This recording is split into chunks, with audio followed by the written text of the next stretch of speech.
Uppal cross roads నుంచి మేడిపల్లి వరకు కడుతున్న ఫ్లైఓవర్ 2018లో సెంట్రల్లో ఉన్న బీజేపీ పార్టీ మొదలుపెట్టింది. అది అందరికీ తెలిసిన ముచ్చటనే.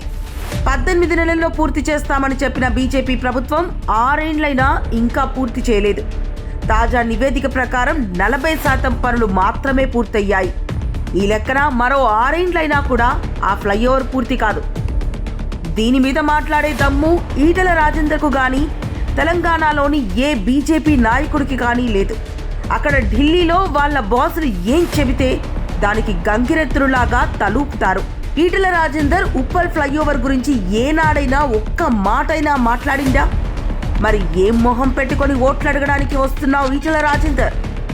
అదే మన కష్టాలు తెలిసి అందుబాటులో ఉండే నాయకుడు ఉంటే ఢిల్లీ పార్లమెంట్లో లొల్లి పెట్టుకొని అయినా మనకు కావాల్సింది మనం సాధించుకుంటాం. అట్లనే కొట్లాడి కదా మన తెలంగాణ రాష్ట్రాన్ని సాధించుకున్నాం. అందుకే ఢిల్లీలో కొట్లాడి మనకు కావాల్సింది మనకు సాధించే నాయకుడు కావాలి.